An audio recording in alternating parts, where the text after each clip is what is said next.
ufa media no so the former Minister of Education, Honorable Twum, say or trendy at #1 on all social media platforms. Ni nyina ne podcast show bi a okọ so and in nsem bi odekwa to bia if a Ghana education system no ho no e say na generate a lot of conversation on the media ne yeso yeba betwe ho nkomo or trending dex tv gh so ntia fe no aba channel no so ase de dada no we like no share your stories no we are subscribe or comments na leave comments so or comment section no ase na busia nsem ben na Honorable Twum edekwa to bia papa yi achirima wotutu akwan bebre akoso many countries education ne de busia who nimdeɛ pa no ankasa wo school sometimes go interview bi or grant ye o chirima ono wo school wo US ne ade a mo run school no kama no ba Ghana ha no hu se ye like niema bebre a no so bo no ho modern say ode ne nimdeɛ wo asua wo abrochi ba beboa Ghana better ade ba ko a point out pa and say some of the university degree courses say wo ko UCC wo ko tech wo ko Legon UPS courses bi no ma mo run wo ho no chirima they are useless courses courses are ukona uba eco school koyesa courses na ovia say ontimi emfanya hwe because that course na je dia hye school curriculum ni ma ye no abusua ho adwuma bia eni ha adwuma bia ni ho a wo de ba be some of the course ni ye ade a uko read keke na ma more knowledge but say be ma the required skills so bitima ye adwuma in the real world no sa courses no emma osa opportunity na nsemi beto dwa je se na abufu aba papa nkofo bebre dem no ekopiem ewo Nhyira FM Eugene Osei enya abotre aba be kasa na abusua wa dem Honorable Twum papa chirima ne nsem no de to dwa no nsem a emu ha papa because wa be education minister nti se wo ba na be ka kire enne se courses bi duma ye ewo universities no enhudu water sa na se ntwa ye bet honestly, me personally, I agree with the Honorable Minister because her courses be sometimes will be to me a tough forms or course I will be choosing because the cutoff point, and I said degree that when you do the cutoff point for that program, no university no still now person more limiting almost shut down my command of courses B courses fala courses B if you be na kwe nipa be 40-50 be run that course and obey we say real life skill na uhia no unya that skill no na afia akoye te say when dem akọ university we course be na ya course kra untimi emodi na busu enkoni nkuti nsem a Eugene say de atodwa afa Honorable Twum nsem odi tudwa na wi akọ comment section as na chewadwe ha training dex gh.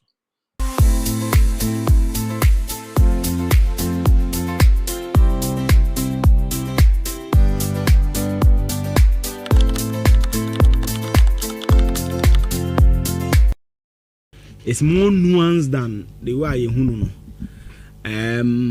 See before my phobia, buying policies can impact it. We've been in this country where we're going to IMF from the Freduma. So of course, now question are important to Krana because of a state policy. It mean foul.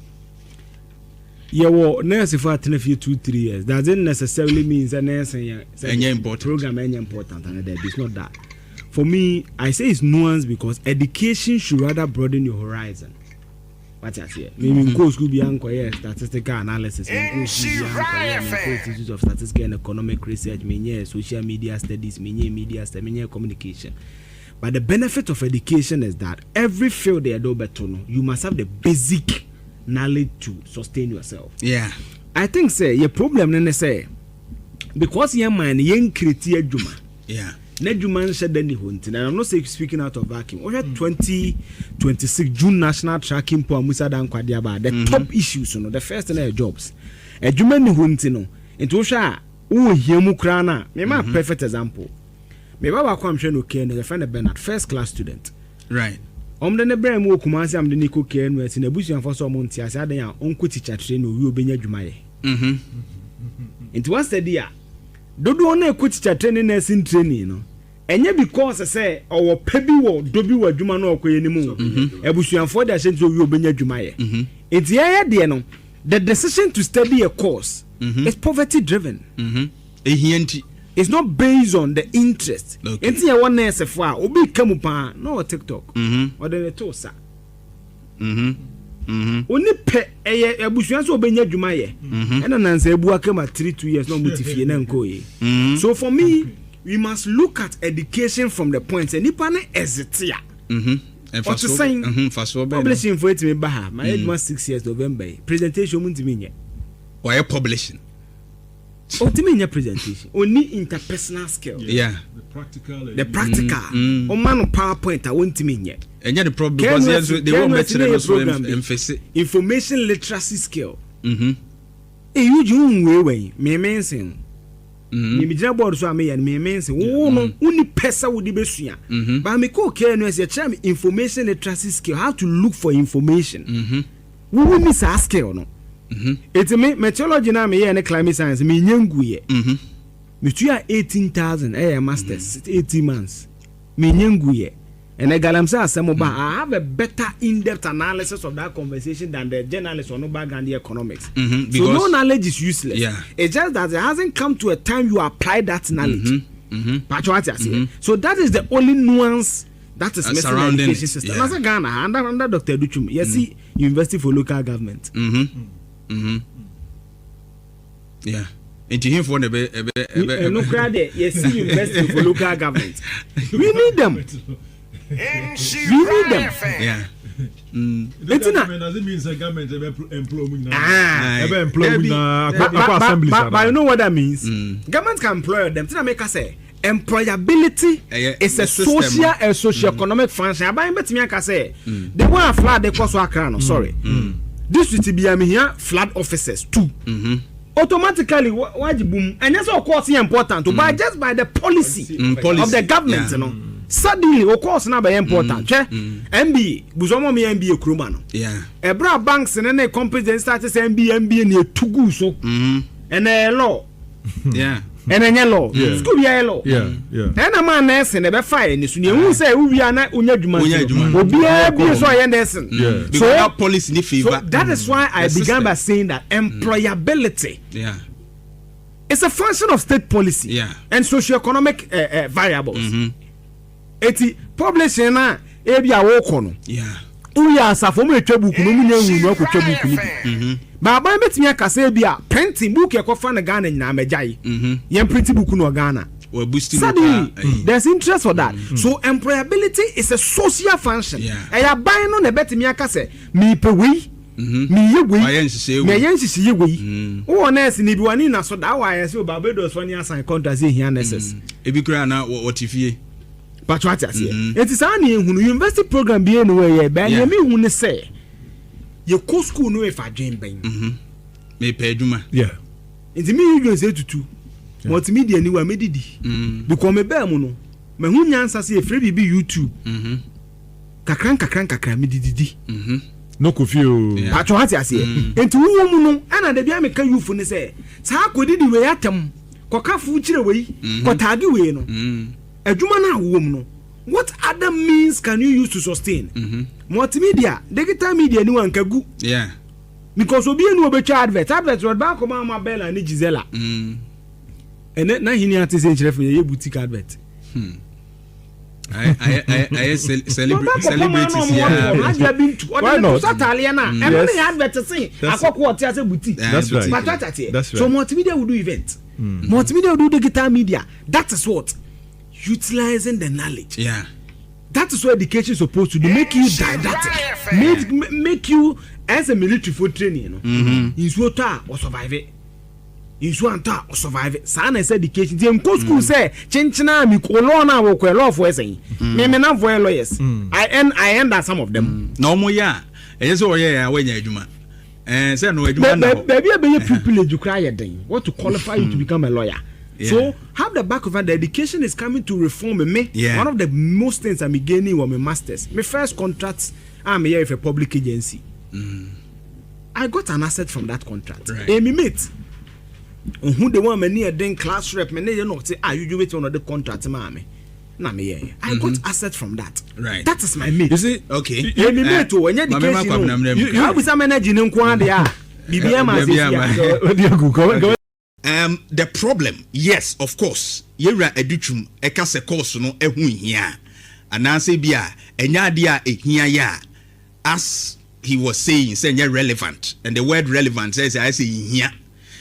Say ehia me ne nya adwene say ehia, but your system no ena amano ayesa course be any degree course ewu wiase relevant, and for societal development, human development near the course be a here etina aba, but the economy your system no and I am fixing here to accommodate certain courses. But in fact the mimi hu ye ne say ebia ye confuse na semwa all cano in terms of job creation with education itself, because ono ka se nipa no be wie nimdia ne de obenya, but adwuma ho nsem no ebekwa atweama no. That is what the man wants to say. It is all talking about solving graduate unemployment. Say ye tie no ye pa no kasa about how I best solve graduate unemployment, rather than talking about how our universities said ye omu edwumadi sitie, because the universities don't produce students say omu produce employment or produce onko edwumam debi. They impact knowledge and skills. Na sa knowledge and skills no what media ko ye bibi. It is sector ehia se sa knowledge and skills ni be hia na wo de awura ho na etumi aboa ho. Ba ye system ni economy no ye nhihye no ma ye to the extent say ebetumi agi nimdie bia ye be produce o man mu, and that's the challenge, and that is where edutumu eka ho asem. Until then no, I don't see the courses or the programs as useless and I say enye relevant and bibisa. And let's state it at point blank. Educhum never used the word useless. My boy is natural. Wanka useless. In fact, in his statement, or he used the relevance and job creation near the other. But say yes, course no hu hia. Hu hia yen. But your system no nenu sa. Ye kasa about STEM education, science, technology, engineering and mathematics, and ye kasa about TVET. Yes, ye good. Ye hu eno as skill creating in tentem as a ubenyansa and human tem and sabe yina. But the issue is that after science, technology, any engineering, mathematics near dingino, you will need some of these expertise like development experts, development consultants. Normal buamia plan policies a bit me implementing ye. And when you go to China, one more advancing in technology, STEM China where di kan jaye. Oko China sisi China still one more development studies, even in at the master's level near there. What they do is say almost structure ye. So the problem is about our curriculum. How are you structure na ye chile ho ade no? Problem.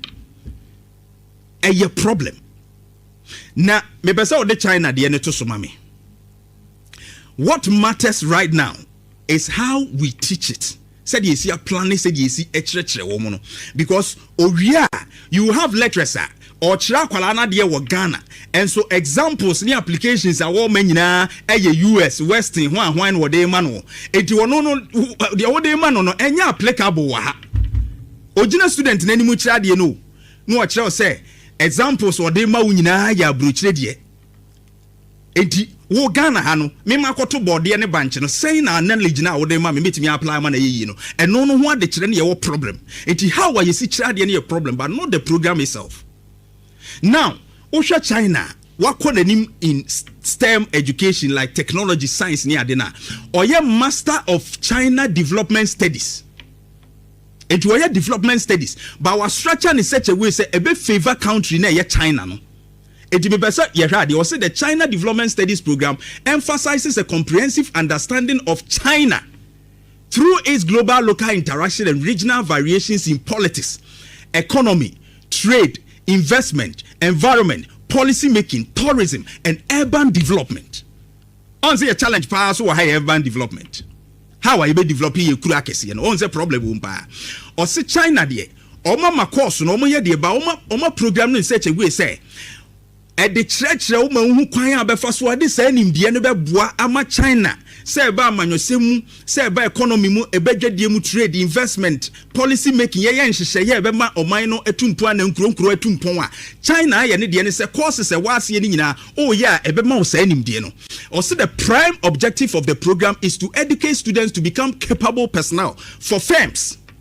To our direction say ube wie say development studies no na adwuma bi hia ho. By here the say enti enye se course na hu hia o, but how we teach it and how we impact the skills say be easily adaptable to your conditions, no, and your problem. And institutions in private and public sector, they can be profitable in private sectors, NGOs, other organizations that hold strong interest in China-related business and development. Establish China. We research. Normal advice policies. Say Juma we the hebebua. Projects where you see hebebua. Say your planning here, sir. That program will not become irrelevant. But the way you see a handle no wahano, that is the problem. A Jura China dia. Another one, a China Agricultural University. Omuye PhD, final mame. Omuye PhD in development studies. Me say China kon any more technology move, but they are still doing even to a PhD level in development studies. Actually, we say any course no and our program no na enye. Program de hu hia me say nimdie bia hu hia. Every degree is very important. But it depends on your system, your economy, and how here say wutimi structure no mama so ba mfaso ma. Or your PhD in development studies. Na the woman say courses ni bini agrarian sociology, politics of development, critical development studies, research methods of social science. Ya sitene emu adisua ye behu de ha yen ne enkoye and research methodology in development studies, development patterns of China. Also we localizing no. Eti China mpumtuo ho nsem ubesua. Na planning and development management of modern regional development. Kwanya enei empuntuo abef mpuntuo sifa so ekonanim no. Say development studies ni nyina ubesua wo me courses ubesua na wo de apia bonten. Public policy analysis. Enti abiding share ba ye behwehwe mu ebeboa yen emwa yen ana say omo ne sa development expert consultants no mu hia papa krobi obeso otumpo no san krofo ehu hia. So that program is not irrelevant. But the year country no ye so mfaso. I'm telling you that China with all the STEM advancement is still running that development studies.